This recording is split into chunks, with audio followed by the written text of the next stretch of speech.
But what I've done here is I have dough that's at a few different stages. So this this bread has been mixed this morning.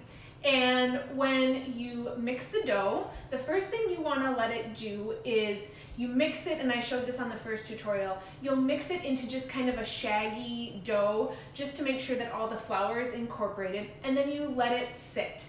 And that sitting period is for about a half hour to an hour, and it's called the autolyse. And it sounds fancy, but what it means is it's just resting, the dough is just resting, and it's letting the flour absorb the water, and it's also helping the gluten structure to strengthen and to help the dough relax so that it's easier for you to be stretching and folding. And that's the part that I'm gonna show you at this part. So that step is important because if you don't give that step, that rest, your dough is going to be a little bit harder to work with, and it's also not going to develop the gluten, which is the protein and the strength of the dough. So what you would find is that your dough might not rise as well because it's going to flatten easier because it doesn't have that strength built up. So this has been stretched and folded twice, and it's a very easy technique, and it can be done many different ways. But if you think of stretching and folding and you've made regular bread before, its equivalent is kneading the bread, right? You want to start to work with it to get it strong and to get it elastic, and that's what we're doing here, but it takes a lot less effort. So you want to do about 4 sets of stretch and fold in your bulk fermentation. Now, the bulk fermentation is just your dough is fermenting as one big mass, and all of the gases are building up and the acids are coming out so that it's flavoring the dough. So you have your acid and then your carbon dioxide, which is the gases that are building. So those are kind of the 2 main things. So basically, you're going to do a stretch and fold every half hour for 4 times. And after that, you're done.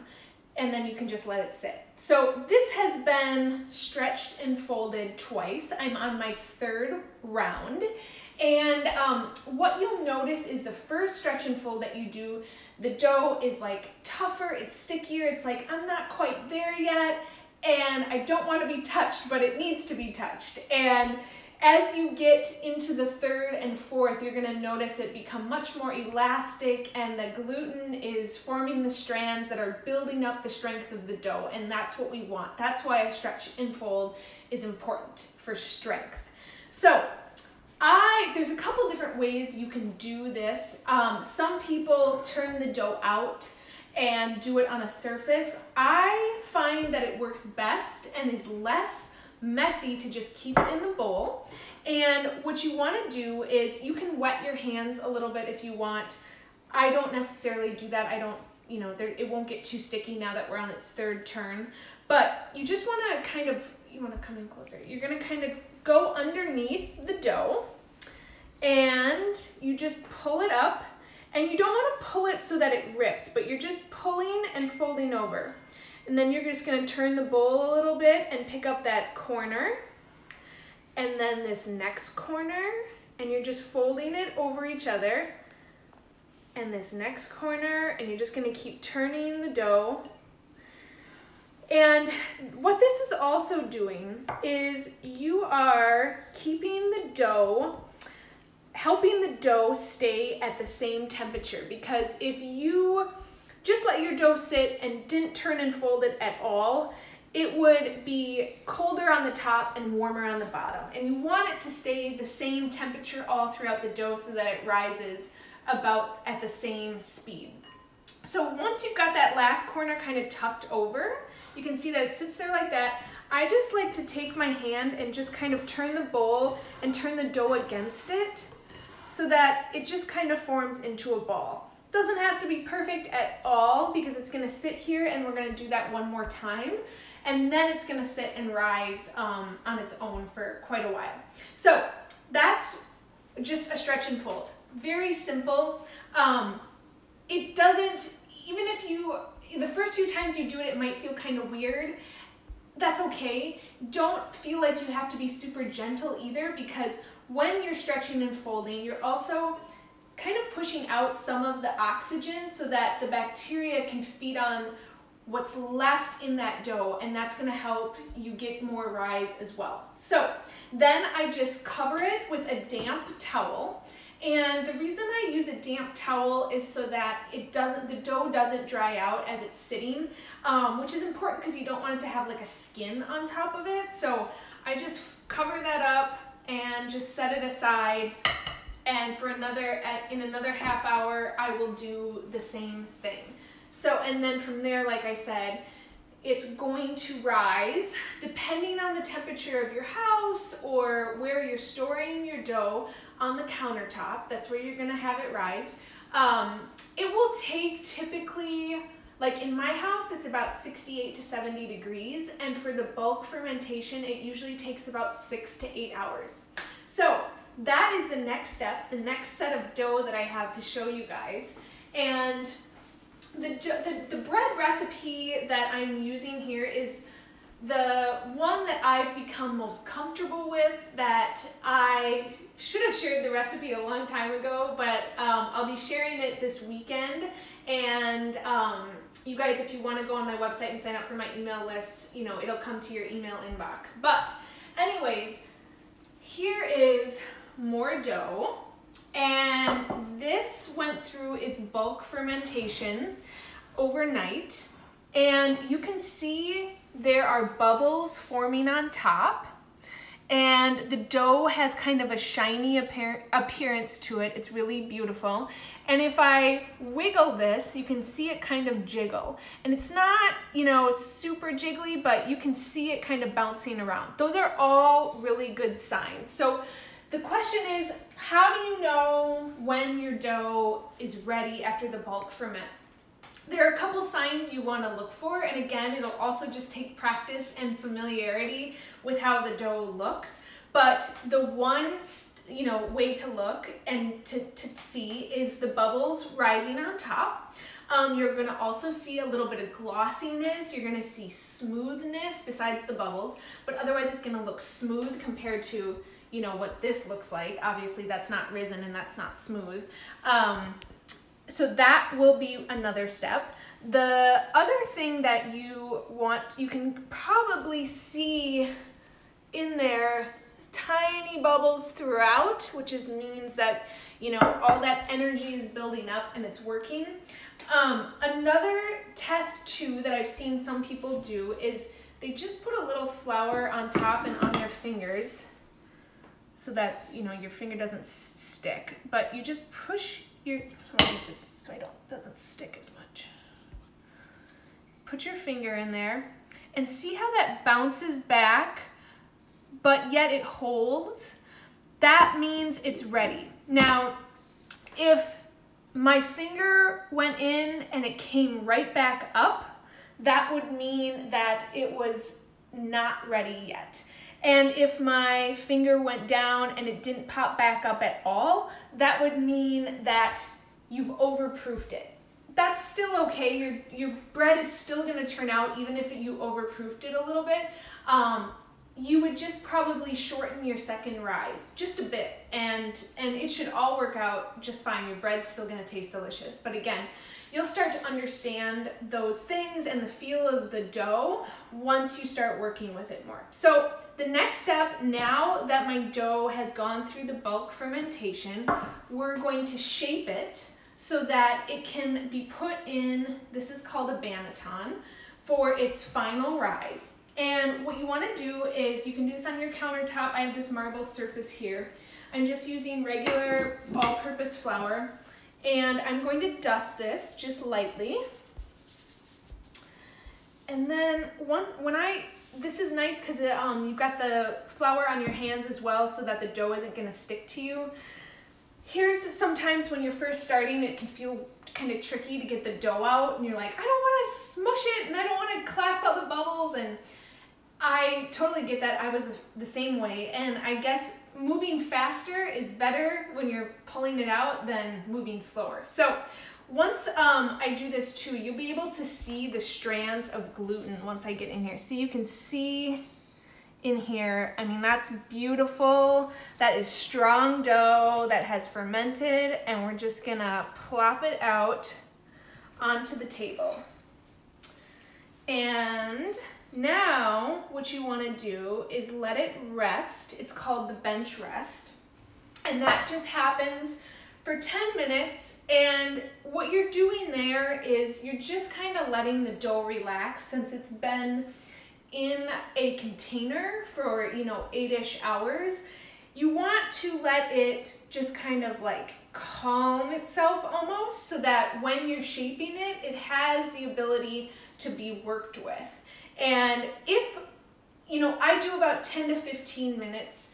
You could do longer if it happens to end up longer. But if you don't do the bench rest, what you're gonna find is like when you're taking it to pull and shape it, it's not gonna work very well. It's gonna be tough and it's gonna be tight, just kind of like muscles that aren't warmed up yet. So if you think of it like that, that's what the bench rest is. It's kind of, it's warm up even though it's just sitting here. So I am going to let this sit for 10-ish minutes while I talk through a few other things, and then I'm gonna show you how to shape it. So what you wanna do now is just cover it gently. Again, your cloth is gonna be kind of damp. And the reason that you do that too is so that it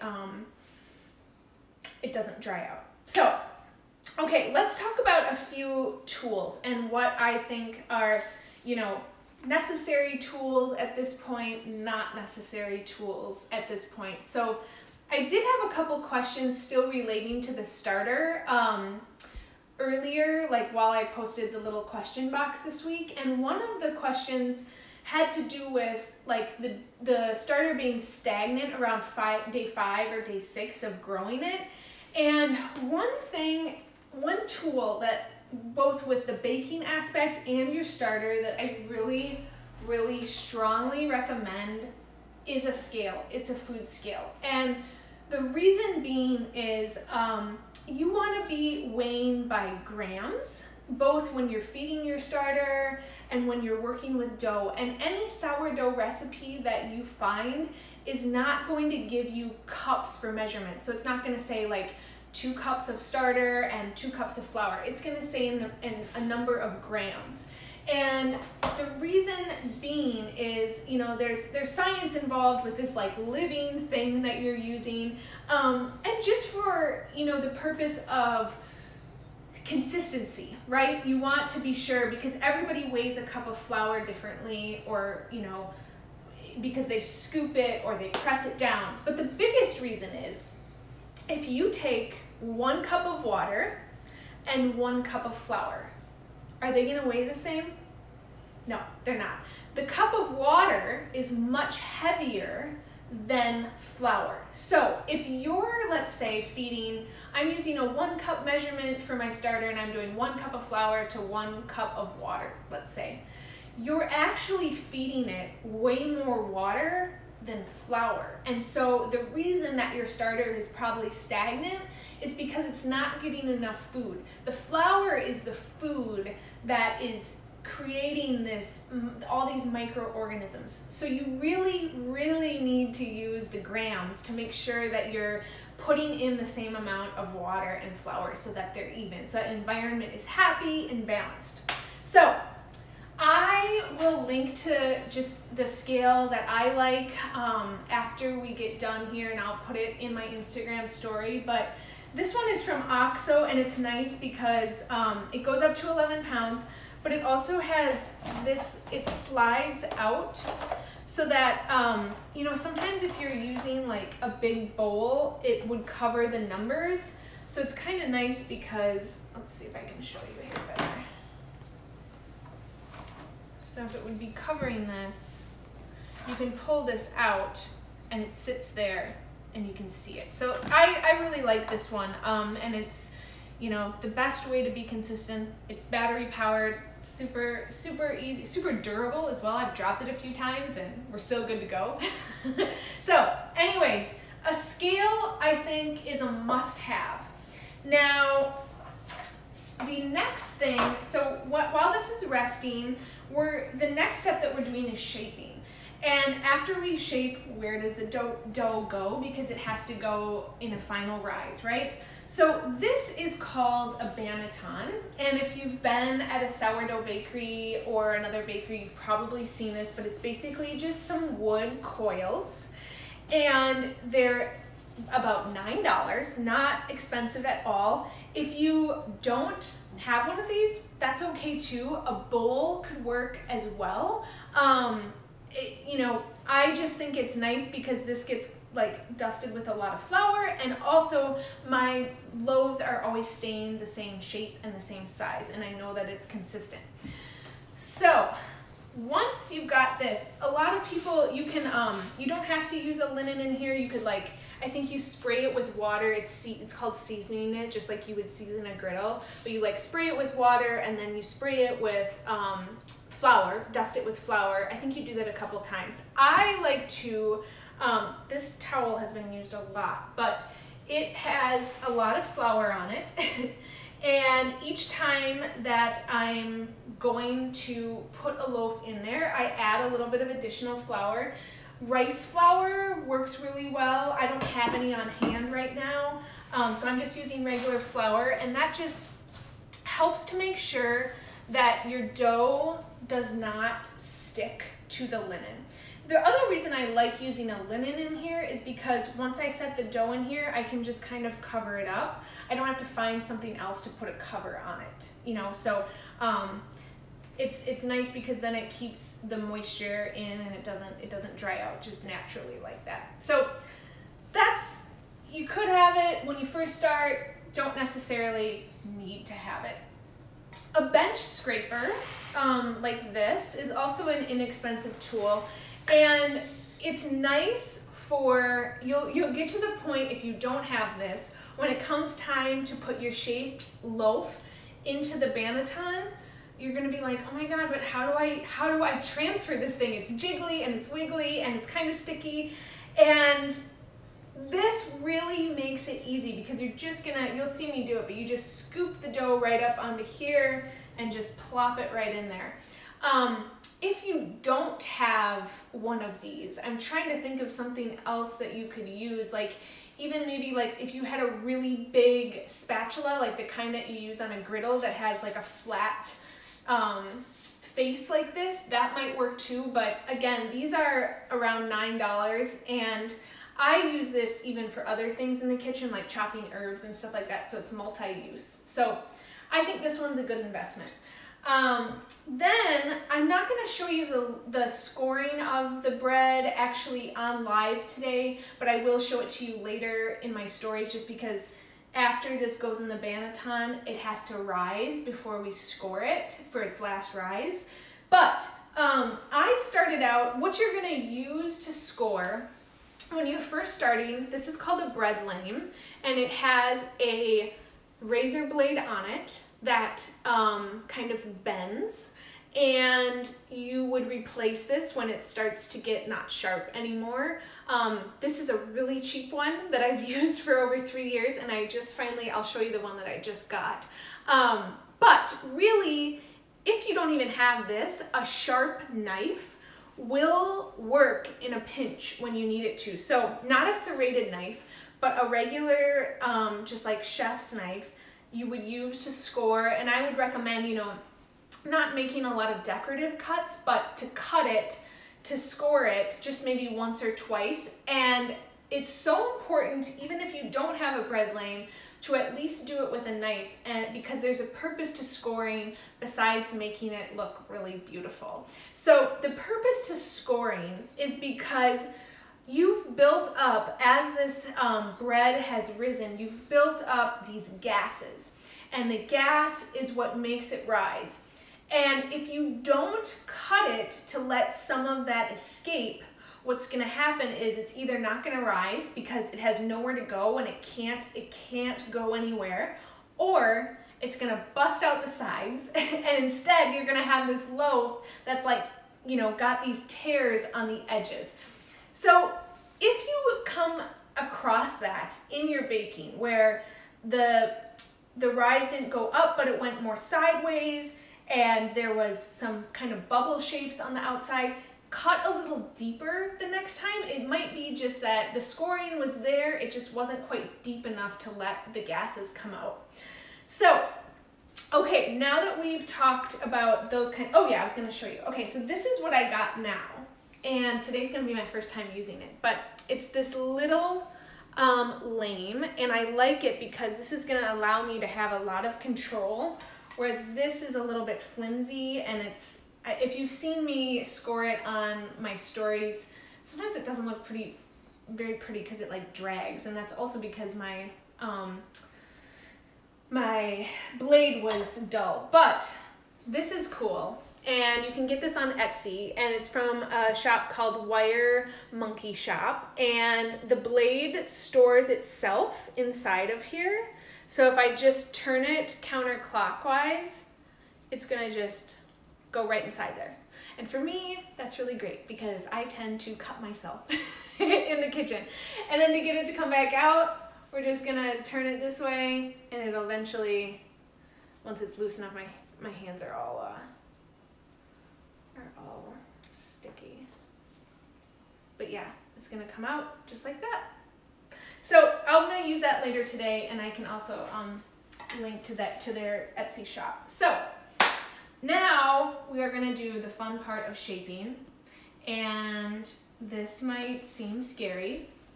Don't be scared. It does not have to be perfect, and let me tell you that it will take you several loaves, even a year, to feel like, yeah, I really got this folding thing down.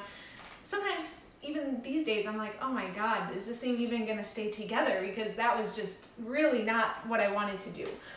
But let's look at the dough in a little closer. You can see this kind of like translucent area here where there's bubbles on the skin. There's all these, like, even down here, we've got bubbles. I mean, the dough feels excellent, excellent, excellent. So the reason that you want to shape it is this is, again, a strengthening thing.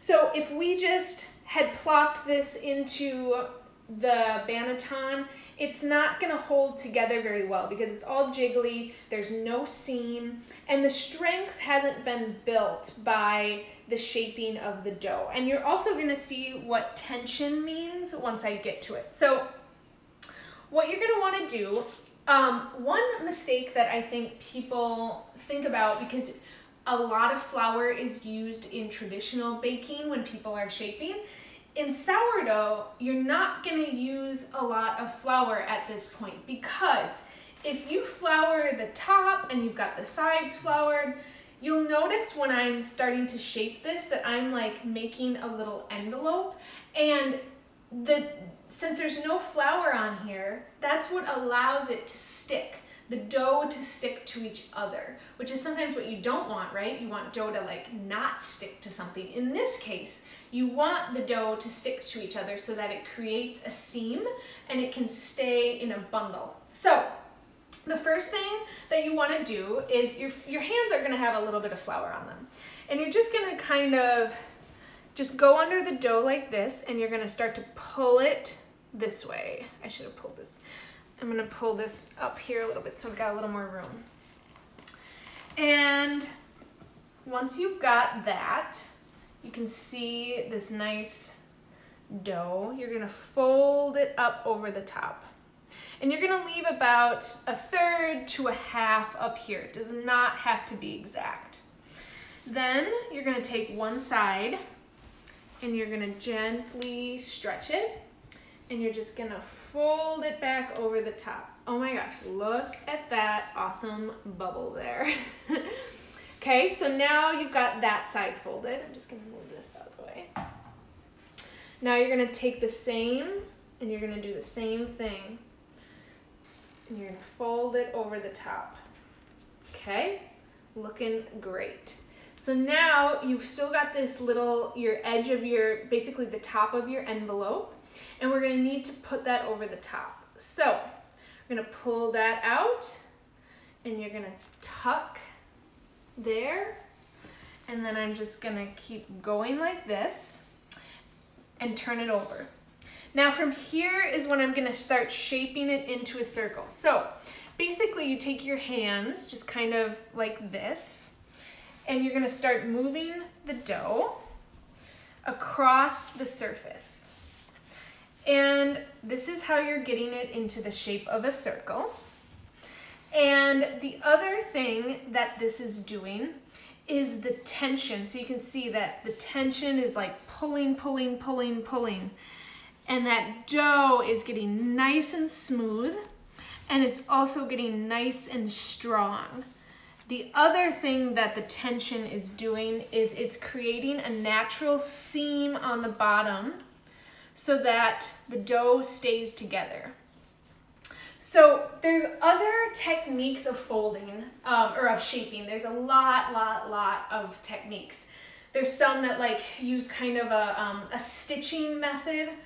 I find that this works best for people because, you know, it's not too complicated. Even if you don't do those in the same order that I did, it's still gonna work. And you just want to have this be a circle or somewhat a circle. It doesn't even have to be perfect at all, but you'll notice that the dough just kind of guides itself against the surface. And now I've got this beautiful ball, so you can see how it's nice and plump, and you can see how there's bubblage going. It's hard to kind of see, but you can also see the tension there that was created. So now we've got our banneton, and the next step is just to put our dough in there. So again, I'm going to use my bench scraper, and I'm just going to go right underneath it, and I'm going to put my hand here to kind of catch it. So it just goes like this, and then bloop, right into there. And that is just going to sit in here. I'm gonna just cover it up. Actually, I'm gonna dust it a little bit just because it's a little bit wet, and so that I make sure that it doesn't stick.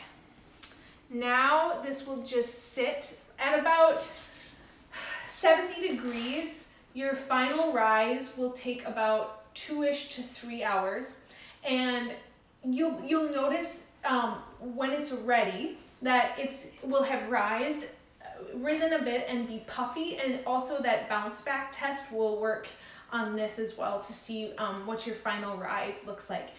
Now, the other thing I could do at this point, so let's talk about timing. So let's say you do your bulk ferment, and your bulk ferment ends at 9 o'clock at night, and you're like, well, I don't want to stay up for another 3 to 4 hours, and then after I shape it so that the final rise happens, and then bake it at like 3 in the morning. I don't want to do that either. So what you can do at this point is you can put it in the refrigerator, and that's called a retard. And the retard happens inside of the fridge because it slows down the fermentation. So it doesn't stop the fermentation, but it slows it down so that you can pull it out of the fridge in the morning and you can bake it straight from there. So pull it out of the fridge while your oven is preheating and put it into your Dutch oven and you bake it. Obviously you would score it, which I'm going to show you later. The other thing that does, so refrigerating it will help some of if you want more of a sour flavor, the longer that something ferments, the more acid is going to be released, and you're gonna get more of a sour flavor if that's what you're looking for in your bread. Today I'm probably going to leave this on the fridge and let it do its final rise because I want to show you guys later on today how to score it. So I'm just gonna leave this and sit on my counter and it will do its thing. So that is a lot of the basis here of what we're talking about with dough as you begin to make your bread. Like I said, I'm gonna send out my basic recipe for dough. You'll notice that mine, it's not a huge batch. Like some recipes, you'll use like 1,000 grams of flour. Since it's 2 of us who live here and I like my bread to be really fresh, I make a smaller loaf that's around 400 to 500 grams each time that I do it, but you can always double recipes It's not going to change the outcome at all. That's in fact how a lot of people bake. They always bake 2 loaves at once and prepare 2 loaves at once. So just know that. If you guys are having a hard time finding flour right now, I look to local mills in your area or in your state. They right now are really exploding with business because, you know, a lot of the main flour stays are out of flour, or like me, not wanting to go to the grocery store. So I use a local mill here. They're called Sunrise Flour. They're in North Branch, Minnesota. So we drove up there and picked up a big bag of flour. But they do ship nationwide. I think they are limiting to 1 bag of flour per customer right now because they can't keep up, but they are shipping. It's organic flour, and this is the bread flour. I love these guys because obviously, you know, it's organic flour, which I prefer to use, but it's also using heritage grains, which we know is a lot better for our bodies for digestion wise, and when it's not using processed wheat, and it's local too. So this is Turkey Red white wheat, and this is their bread flour, so it has the highest amount of protein that you want for baking bread. So if you do tend to, you know, need to order some, you can go to their website and, you know, order some from there. But let me know if you have any other questions. Or Brian, did any questions come up? I'm not sure. Okay. Okay, cameraman doesn't know if we have questions, so I will get to them later on today and answer them for you. But I love seeing all you guys bake and starting all your sourdough starters. It's been amazing to see that. So keep going. We're all in this together. We're going to bake our way through this quarantine, and we'll keep making some sourdough. So have a great rest of your Friday, and we'll talk soon.